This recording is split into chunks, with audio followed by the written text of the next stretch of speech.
इसके अलावा हमारे कुछ और यहाँ पर इनपुट्स दिए गए हैं, जिसमें चमड़ा है या कृत्रिम फुटवेयर है, जूते चप्पल हैं। इन सब को देखते हुए मैं इस पर भी जो एक्साइज ड्यूटी है वो कम करती हूँ। हमारे जो अंतिम उत्पाद हैं वो जो उसके निर्यात पर, चाहे वो चमड़ा हो, चाहे वस्त्र हो या कृत्रिम फुटवेयर हो, उन सभी को देखते हुए उनके निर्यात की स्कीमों को आगे विस्तृत करती हूँ, बढ़ाती हूँ। जहाँ तक पूंजीगत वस्तुओं की बात है या बैटरीज हैं या सेल्स हैं या लिथियम की जो बैटरीज हैं, सेल्स हैं या ऊर्जा से संबंधित बैटरी सेल्स का जिसमें ऊर्जा का इस्तेमाल किया जाना है, उसकी जो आयातित जो शुल्क है उसको मैं कमी करती हूँ। और इस तरीके के इस वर्ग की जो चीज़ें हैं उन पर मैं आयात का सीमा शुल्क कम करती हूँ। कस्टम्स ड्यूटी जो हमारे ऐसी वस्तुओं के आयात के संबंध में है, खासकर परमाणु ऊर्जा के संबंध में, तो जो 2025 में योजना शुरू की गई थी और सभी परमाणु प्लांट्स के संयंत्रों के लिए इसे शुरू किया गया था, इसको देखते हुए बहुत से हमारे क्रिटिकल मिनरल्स में हमारी मूलभूत सीमा शुल्क जो खासकर आयातित वस्तुओं के लिए जिनका इस्तेमाल किया जाता है महत्वपूर्ण खनिजों के उत्खनन के लिए, जैसे ग्लास या इस तरीके के पदार्थ, उन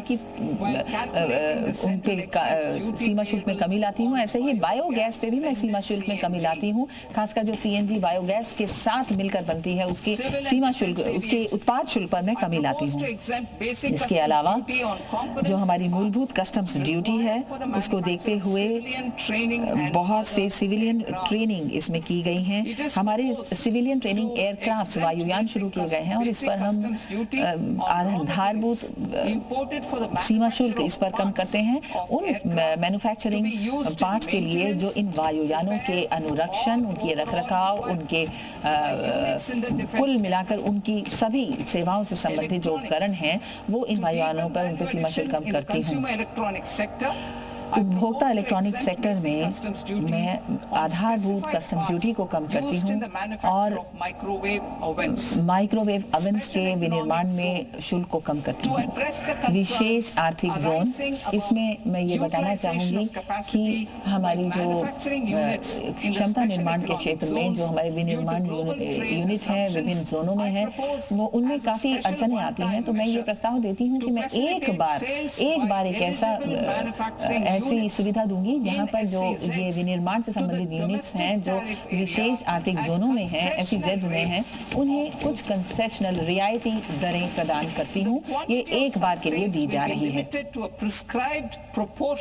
ये केवल उतना ही अनुपात तक सीमित होगा जितना वो निर्यातित करेंगे और इसके अलावा जो भी विनियामक बदलाव हैं उनमें जितनी भी बराबरी के तौर पे वो कारोबार कर सकें, लेवल प्लेइंग फील्ड उन्हें दी जा सके, उस पे भी हम काम करेंगे। ईज ऑफ डूइंग बिजनेस में जो कुछ भी आयात किया जाता है किसी के अपने इस्तेमाल के लिए, उस पे मैं सीमा शुल्क कम करती हूँ, टैरिफ कम करती हूँ और ऐसा सामान जो 20% जिस पर सीमा शुल्क था वो अब 10% किया जा रहा है। इसके अलावा मैं उन मरीजों को जो कैंसर से पीड़ित हैं उनको ये छूट देती हूँ कि सीमा शुल्क पर हम रियायत देंगे 17 दवाइयों के क्षेत्र में जो बाहर से आयातित की जाएंगी। इसके अलावा मैं बहुत सी ऐसी बीमारियों को जो बहुत ही रेयर हैं, बहुत ही अलग तरीके की बीमारियां हैं, उनमें भी मैं दवाइयों पे, ड्रग्स पे और ऐसे इक्विपमेंट्स यानी उपकरण पर जो उनके लिए इस्तेमाल किए जाते हैं उनके इलाज के लिए, उस पर भी मैं सीमा शुल्क कम करती हूँ। हमारा जो वैश्विक कारोबार है वो हमारे जो इच्छाएं हैं, आकांक्षाएं हैं, उनके साथ चल रहा है।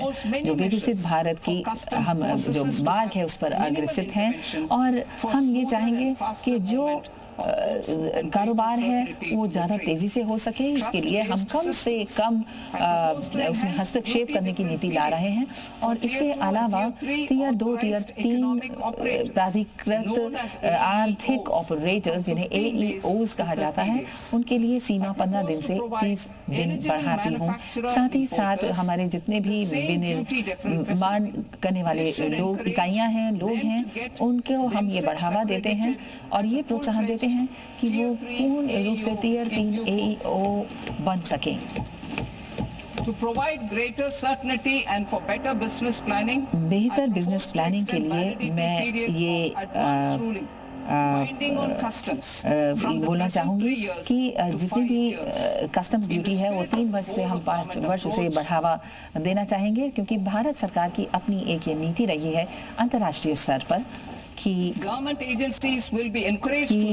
जो सरकारी एजेंसियां हैं, इसीलिए उनको ये बढ़ावा दिया जाएगा, इन्हें प्रोत्साहन दिया जाएगा कि वो उन्हें वो एक्रेडिटेशन दे सकें कार्गो के क्षेत्र में, उसके क्लियरेंस के क्षेत्र में, और सप्लाई चेन भी यहाँ पर उनकी भी पहचान की जाएगी, ताकि जो कार्गो है उसका जो वेरिफिकेशन होता है उसे कम किया जा सके।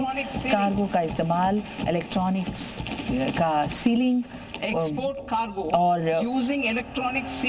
जो हमारा निर्यातित कार्गो है जिसे इलेक्ट्रॉनिक सीलिंग के जरिए इस्तेमाल किया जाता है, उसे फैक्ट्री के जो प्रीमाइसेस है वहां से लेकर और एक्सपोर्ट के हब तक उस पर काफ़ी क्लियरेंस दी जाएगी। उसमें कोई अनुपालन बहुत कम हो जाएगा और अनुपालन भी कम हो जाएगा और इलेक्ट्रॉनिक वस्तुओं को अपने आप ही अधिसूचित सीमा शुल्क के तहत ले लिया जाएगा। इस तरीके से ये वस्तुएं जल्दी ही रिलीज कर दी जाएंगी देश में आते ही। इसके अलावा बहुत से ऑपरेटर सेंट्रिक प्रणालियां शुरू की जाएंगी, इलेक्ट्रॉनिक ट्रैकिंग की जाएगी और जोखिम से संबंधित लेखा परीक्षा यानी रिस्क बेस्ड ऑडिट भी किया जाएगा। और जो भी अधिकारी हमारे अप्रूवल्स पर निर्भर करते हैं, उनको देखते हुए जो कुछ भी हमारी अनुपालन क्षमता है उसे बढ़ाया जाएगा। ईज ऑफ डूइंग बिजनेस के संबंध में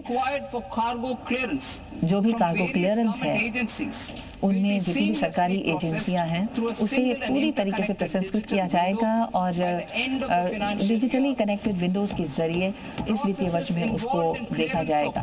जितनी भी क्लियरेंस दी जाएगी 4 ड्रग्स और एनिमलों और जो हमारे वाइल्ड लाइफ है, वन्य जीव हैं या जीव जंतु हैं, उनसे संबंधित कॉरिडोर्स बनाकर उनके ऊपर जितनी भी सुविधाएं हैं उस पर भी हम बहुत से शुल्क कम करेंगे। क्लियरेंस बहुत जल्दी सीमा शुल्क के आधार पर दिया जाएगा और जैसे ही उनका लेखा परीक्षा, ऑडिट और रजिस्ट्रेशन पूरा होगा उनको क्लियरेंस दे दिया जाएगा।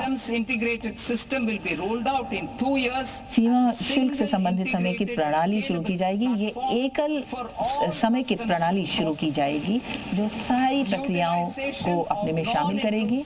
नॉन इंट्रूसिव स्कैनिंग की उपयोगिता को शुरू किया जाएगा। एडवांस इमेजिंग, AI टेक्नोलॉजी और रिस्क मूल्यांकन को चरणबद्ध तरीके से विकसित किया जाएगा ताकि हम हर कंटेनर को ठीक तरीके से उसकी जांच, उसकी स्कैनिंग कर सकें। नई जो एक्सपोर्ट की अवसर हैं जो हमारे मछली पालन से संबंधित किसानों की सहायता कर सके, हमारे समुद्री संसाधनों को देख सकें, खासकर हमारे टेरिटोरियल वाटर्स के परे, जैसे कोई भारतीय वेसल यानी नाव जो मछली पकड़ती है उससे संबंधित काम करती है, उसे बिल्कुल ड्यूटी से मुक्त कर दिया जाएगा। ऐसी मछलियां जो अन्य पोर्ट पर जाती हैं उसे निर्यात माना जाएगा और इस तरीके के नक्शोपाई किए जाएंगे कि अब मछलियों को पकड़ने में जिस तरीके के कभी-कभी सीमा पार आदमी चला जाता है उसको देखते हुए भी हम उस पर सुरक्षा उनको देंगे। और इसके अलावा ई-कॉमर्स, ई-वाणिज्य के जरिए मैं यहाँ पर बहुत खुश हूँ बताने में कि 10 लाख रुपए प्रति कंसाइनमेंट पर 4 साल के एक्सपोर्ट पर दिया जाएगा। इसके अतिरिक्त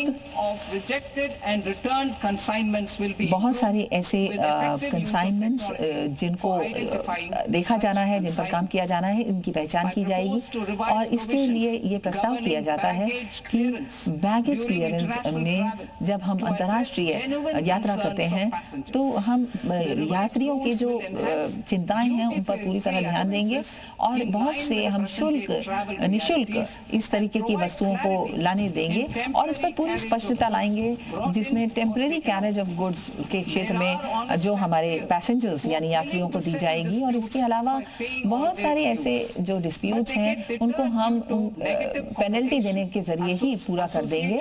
लेकिन हम ये भी कहना चाहेंगे कि वो अपने मामलों को पेनल्टी देकर, अतिरिक्त पेनल्टी देकर अपने मामलों को बंद कर सकेंगे। माननीय अध्यक्ष महोदय, इसके साथ ही मैं इस माननीय सदन को ये बजट प्रस्तुत करती हूँ। जय Hind.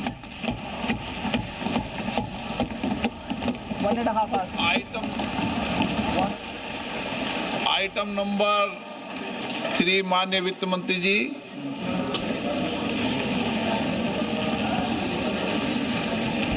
Item number 2, sir. 3. Sir, with your permission, I rise to lay on the table of the सदन के पटल पर निम्नलिखित वक्तव्य सेक्शन 3 के तहत प्रस्तुत करती हूँ। पहला तो वित्तीय संगठन और बजट प्रबंधन 2003, मध्यम वर्गीय वित्तीय नीति और हमारे सूक्ष्म स्थूल से उद्योगों से संबंधित नीतिगत दस्तावेज। आपकी अनुमति से मैं वित्त विधेयक 2026 सदन पटल पर प्रस्तुत करती हूँ। The question is that whether this paper may be presented on the table of the House. Those in favor may say ayes, those against may say noes. I think the ayes have it. The ayes have it. The permission is granted. Honorable Minister may introduce the bill. श्रीमन मैं विधेयक प्रस्तुत करती हूँ। कि माननीय मुख्यमंत्री जी के budget भाषण की copy found here that the copy of the finance minister's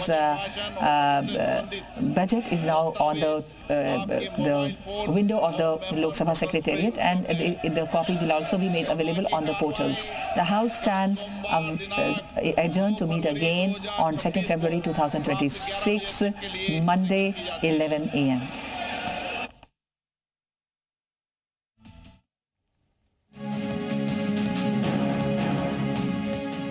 तो बड़ी खबर दर्शकों को बता दें क्या क्या बड़ी बातें हुई है जान लीजिए, क्योंकि अब चीजें हैं। मोबाइल आपके लिए सस्ता हो गया है, जूता सस्ता हो गया है। जूता खरीदना का प्लान कर रहे हैं तो जूता अब सस्ता हो जाएगा। बीड़ी सस्ती हो गई है, ये सस्ता महंगा भी है, देख लीजिए। 7 दुर्लभ बीमारी की दवा सस्ती हुई है, एमएटी दर को कम किया गया है। ये बहुत महत्वपूर्ण बातें हम आपको बता रहे हैं। बड़ी बातें क्या रही है इस बजट की। सोलर पैनल अगर आप लगाना चाहते, सोलर से जुड़े जो है वो चीज़ें, प्रोडक्ट काफ़ी सस्ते हुए। तो बजट में बहुत सारी चीज़ें निकल कर आ रही हैं। सीएनजी और बायोगैस सस्ती हो सकती है, ये एक राहत की बात है।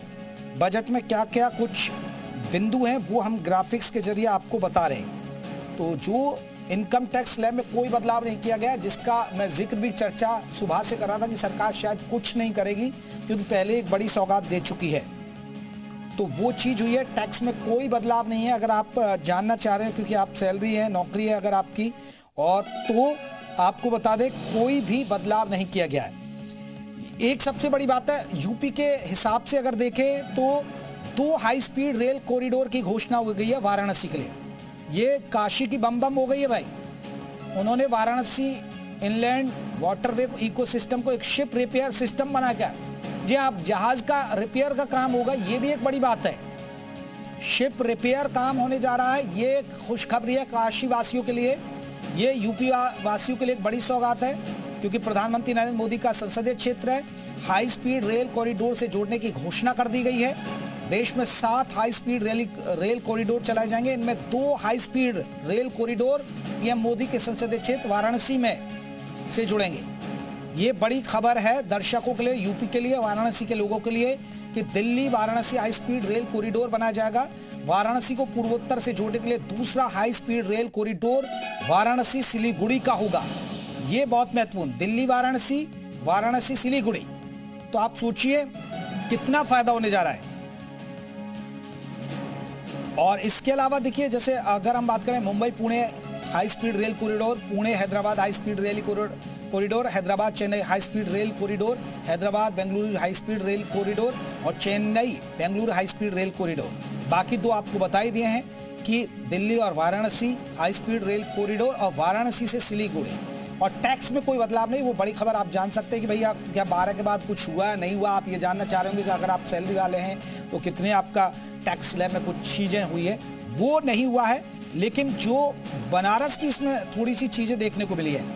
अब इसके अलावा आपको बता दें, इस बजट में एक खास बात और जो देखने को मिल रही है, जो हम पढ़ रहे हैं उसके मुताबिक ये है कि इनकम टैक्स को लेकर तो कोई बड़ा ऐलान नहीं है। 3 नए एम्स बनाए जाएंगे, 7 रेल कॉरिडोर बनेंगे। ये एक अपने आप में बड़ी है कि 3 नए एम्स बनाने का भी ऐलान कर दिया है।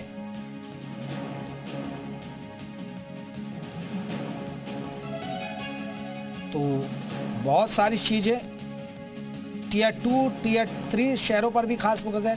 विशाल हमारे साथ और ज्यादा अपडेट। विशाल, ये बजट पेश हो चुका है, यूपी को भी मिला है इस बजट में, लेकिन लोगों से जानिए क्या कह रहे हैं इस बजट पर, क्या क्या प्रतिक्रियाएं।